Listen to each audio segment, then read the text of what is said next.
Okay, so hello people and welcome to Triassic Park, Bacchus Marsh Council, Trench Reserve Geological Site, Triassic Geological Significance. So this is supposed to be the only material in Victoria. Well, I think there is another outcrop, supposedly over in Gippsland, that is Triassic in age. And we're talking about 250 to about 200 million years ago. So here we have some geological information. Triassic age rock. It's the only Triassic fossil outcrop in Victoria. It's just by Geological Society. And here we have the actual features. So, they have a time period. Outcrop Council Trench Formation. 210 million years ago, that's what we're talking about based on fossils. And here we have the Cambrian, Ordovician, Silurian, Devonian, Carboniferous. So for American people, that's Mississippian, Pennsylvanian, Permian, Triassic. So we're probably up in the late Triassic or lower, whichever one you want to do. And this will be upper or early Triassic. So we've got Mesozoic, age of dinosaurs, Paleozoic, age of mammals. And while I don't think they've actually found any vertebrate fossils, so here we have information. So Permian, so okay, over top of this, underneath this is actually Permian material, glacial deposits, so tillites. We're in Australia and Antarctica. We're joined part of the continent Gondwanaland. At the end of the Permian period, we had the greatest mass extinction. Okay, so this is Triassic river deposits. So life continued in the Triassic. By 210 million years ago, a river flowed through this area. The sandstone stones that you see exposed in the quarry were deposited by a river system. And that river system was supposed to be flowing south. Where you're standing would have been at this river. So this, we'll have a look at the fossils. Plants may have been food for dinosaurs. Well, some of them would have been. Reptiles, Lystrosaurus. And I think we don't know what dinosaurs or actual animals were in Victoria in the Triassic, because, well, obviously this is the only material, so there is no fossils. But over there we have some sheep. Meh, meh. And it's getting winter, so they're getting a large coat. Okay, so looking after Council Trench. So you're not allowed to take any material here. You're going to stand in the rock. A mixture of rocks and pebbles, conglomerates. That's in the lower layer. So we've got conglomerates here. Then it goes into a lithic sandstone. Obviously there's not too sure what material is here. Then we got more sandstone. And then we've got rip up class. Then we've got sandstone, as well as cross-bedded sandstone. Then we have siltstone, sandstone, fine pebble conglomerate, more sandstone. This is all cross-bedded, so it's river deposits. Then on top we got sandstone. Then up there we're not too sure. So and we've got siltstone to cobbles. So some of this rip-up class is large rock. And here we have the actual fossils. So we've got horsetails, and here's the actual fossil impressions of horsetails. Oh no. And current live ones in North America. Okay, siltstone contained fossils, they are known, blah blah blah. Okay, there are also species grown on cycads, ginkgos and conifers, so no angiosperms, no which are flowering plants, they hadn't evolved yet. Presence of fossils of extinct ferns, pteriosperms, Dicroidium identifies the Triassic age. So that's how they know it's Triassic, by this fossil. Okay, ginkgo fossil from Council Trench. And this is the present day ginkgo. I've seen those in Taiwan. Okay, so Dicroidium fossil from Council Trench. So as you can see, they're pretty poorly preserved, and they're also fragments. And okay, so that's the information. So let's go and have a look at the trench. So you can see they've revegetated because all the plants are quite small. That one's dead. Lots of eucalypts, acacias, so wattles, more acacias, dead acacia, more dead acacia. And here we have Bacchus Marsh in the background. So when you come here, you would see there is some. So this was excavated because they were going to use it as some type of building material. They never used it. Probably because, wow, this looks beautiful. So you can see the layering nature. This is the sandstone. You just run your fingers along it and you can feel the sandy structure. So, and then you've got iron oxides that are percolated. So these have been precipitated out of the actual sandstone. This was not part of the original formation, it's part of the weathering surface.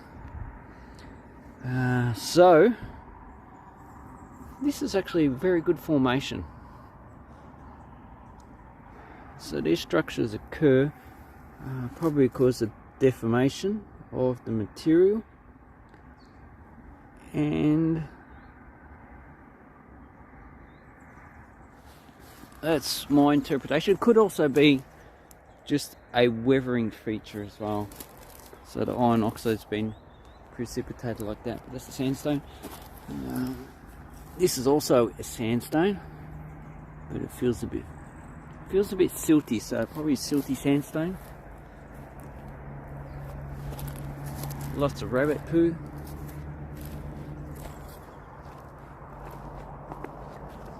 Okay, so this is the actual trench, and they've put steps in, and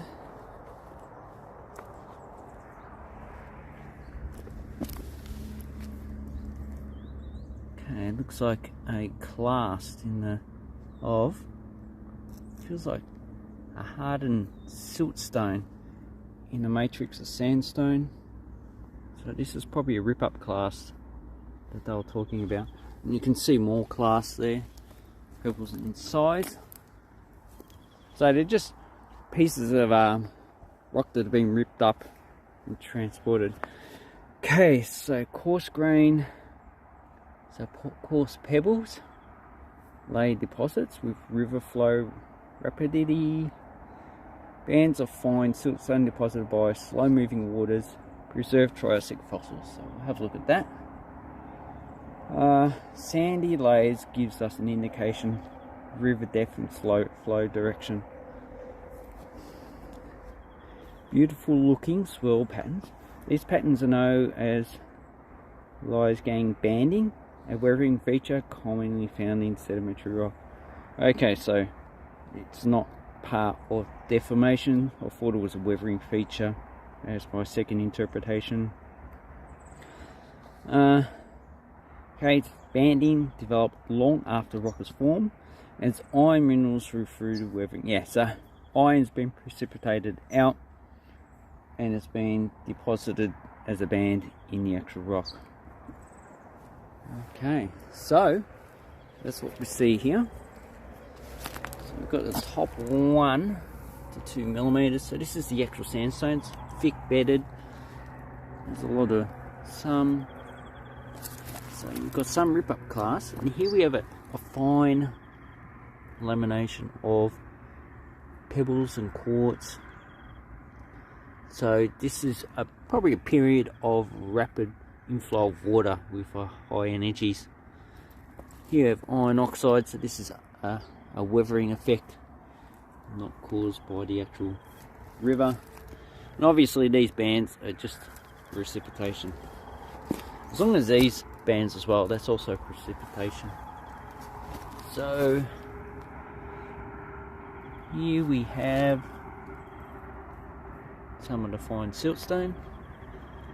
I'm not too sure what that is, probably just precipitation as well. And you can see it along here.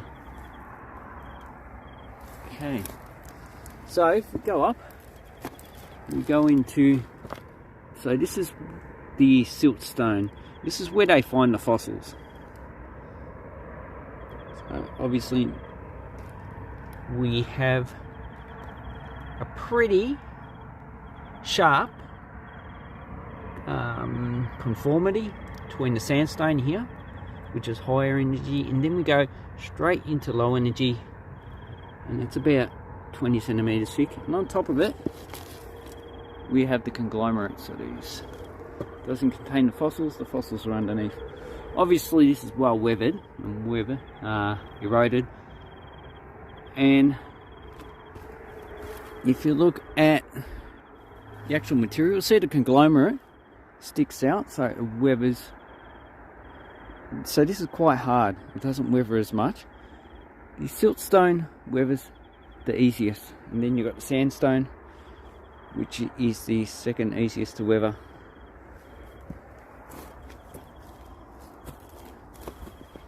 And we have a large block that's fallen down, and the majority of it is the conglomerate. So we've got a conglomerate, but underneath we just got the actual sandstone. So that's an interesting feature.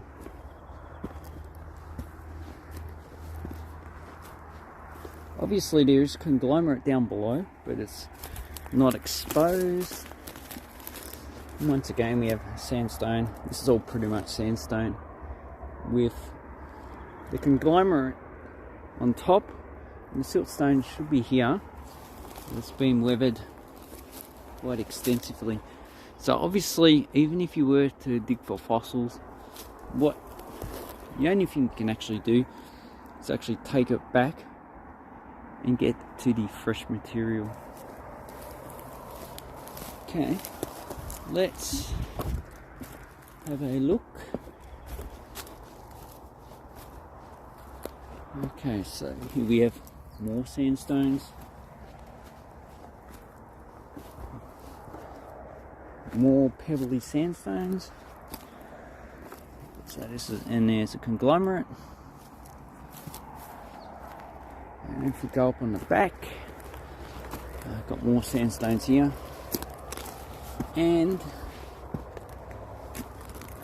more rabbit poo.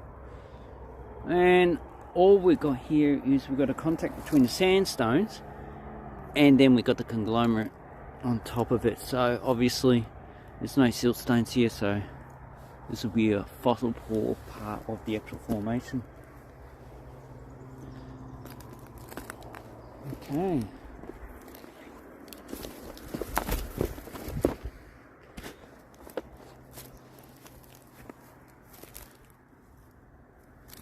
And all around this we have tillites, so Permian in age. And the light's going down. I think we've got about an hour to sunset. So here we have a sandstone, nothing too important.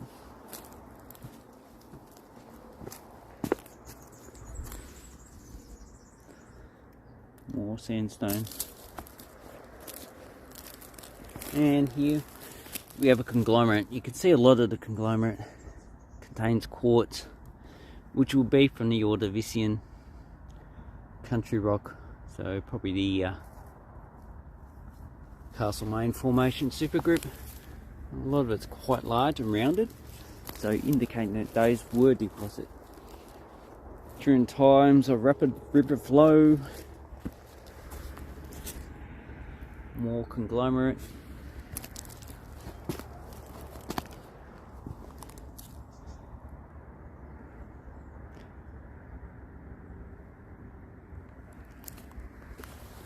Very interesting. See, the material's fairly weathered.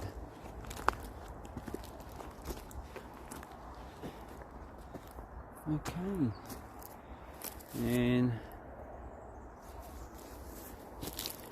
it's probably basically it of this outcrop. A lot of it's, so it's all poorly preserved now since it was first exposed. It's fairly well weathered.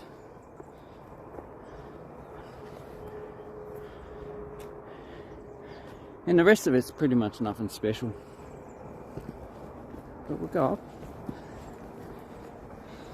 So, as you go up, the Triassic rock does peter out. And what you should actually run into is siltstone. Yeah, definitely siltstone.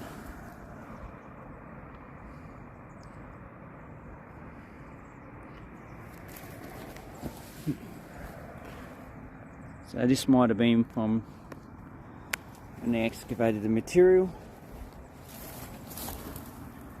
Sandstone exposed, so there should be still siltstone somewhere around here.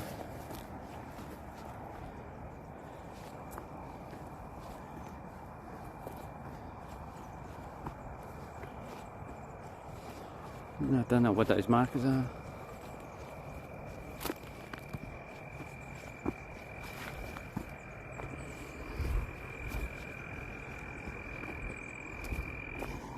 It's like rabbit burrow.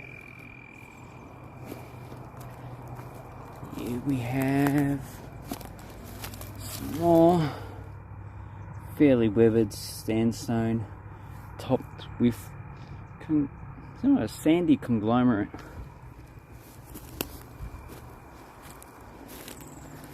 And that's it.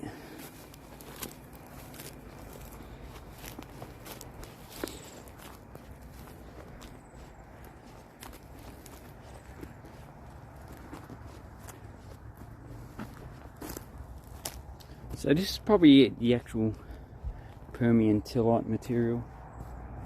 Okay, and while we have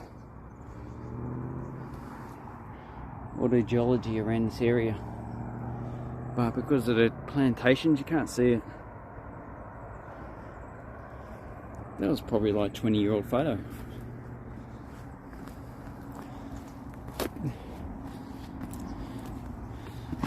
Yeah, this material is probably the Permian age rock. And their house looks nice. It's a Permian age rock. A lot of quartz class, sandy material. This is very coarse sandstone.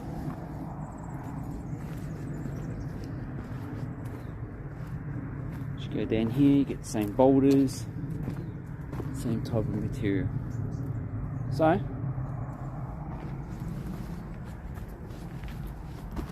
that's basically it.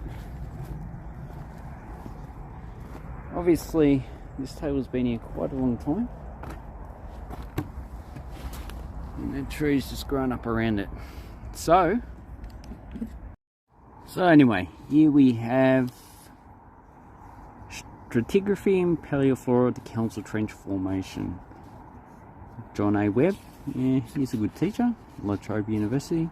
Mal Mitchell, never met the guy. Okay, so all we're going to do is have a look at the actual pictures. So you've got so this is the summary, and obviously I've actually put some information there. So this is the type section of the Council Trench. Boundary, okay, it forms a disconformity, overlies marine ferruginous siltstone, sandstones, early Permian, Bacchus Marsh Formation. Blah blah blah blah. So this is the map. So the Council Trench Formation is this dotted line here, and on top of it and underneath it we have the conglomerates. So you can see the conglomerates. Over here we have the Werribee Formation. We have the Pentland Hills volcanics, called volcanics. So that will be pretty much over that way, over that ridge. And on this side, we have the Bacchus Marsh Formation. And you can see the strike and dip. It's about 30 degrees towards the east. And the topography. So the topography doesn't really follow the strike and dip. So you got roads, faults. So it looks like we've got so type sections there. Fault. We've got faults up north. There's probably a fault down here somewhere as well. So as you can see, it peters out as you go up into the formation. So all this more than likely covers the formation. So it might be underneath here. It'll be about 20-30 meters down. Okay. So we're at the fence line up here. So obviously we can't go and check to see where the other formation is. Alright. Here we have the stratigraphy that we saw before. So the siltstones are here. This is where the fossils contain.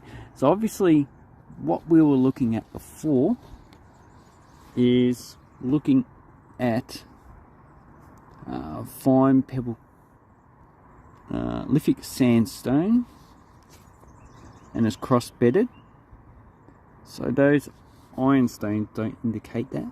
Okay, then we're looking at the siltstone, fairly weathered.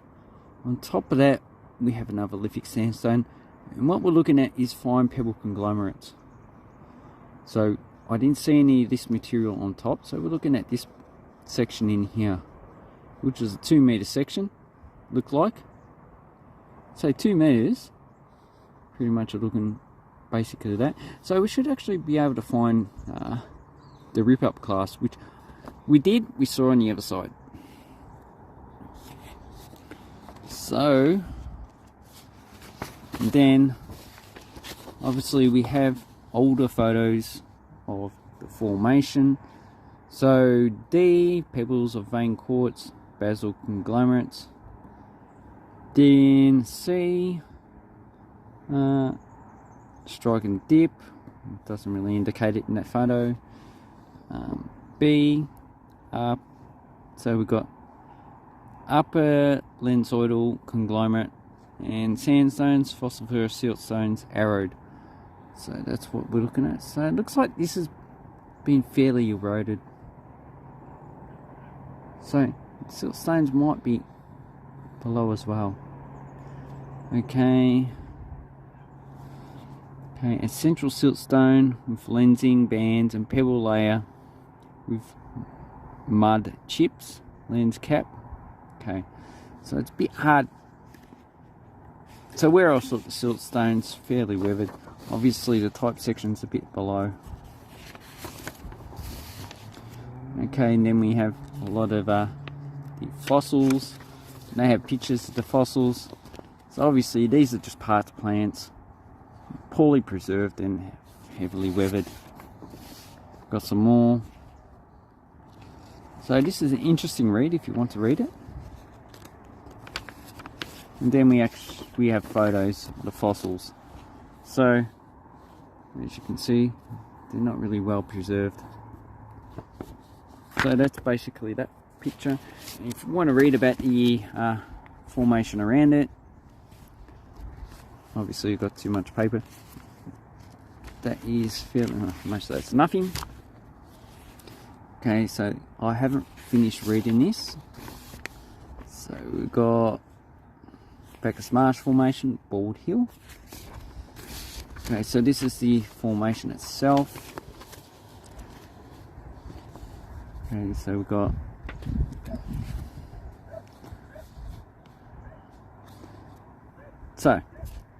we are down here.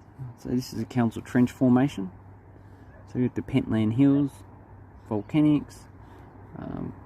Obviously Werribee Formation is more extensive on this map. Pretty much all the stuff on the other side of the hill.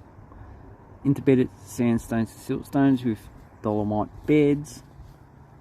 Morton conglomerate member, so that's over there. Obviously we can't access it, we can only access the... Okay, the wind's starting to pick up.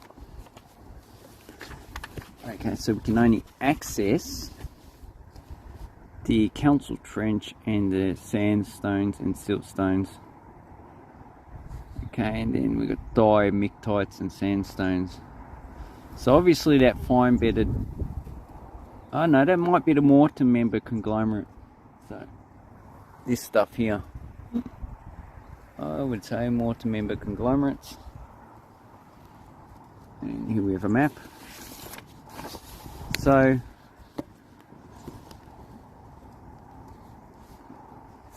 okay, so this is the original formation.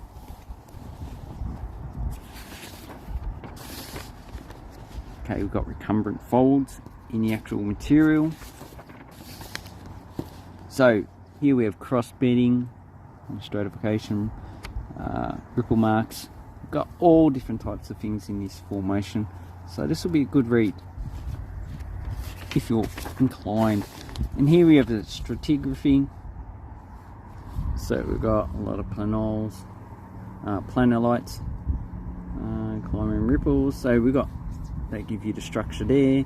So we've got siltstones interbedded between sandstones. So that is, and it gives you the type of formation. And here we have the paleocurrents. So obviously a lot of them are east-west.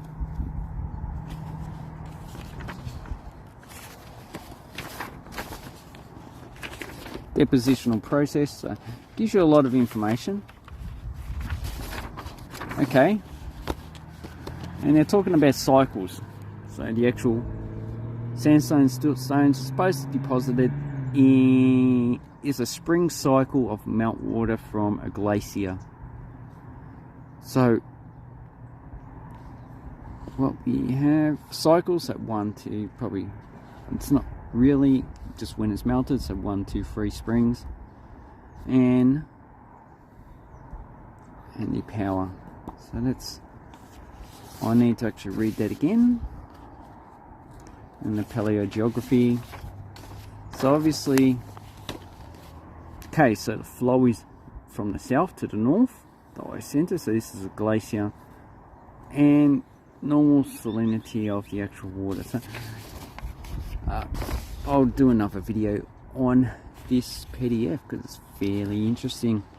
Hopefully I'll learn more, be able to come back and not talk crap like I normally do. So I hope this helps you with your geology of Victoria. Probably not, but anyway.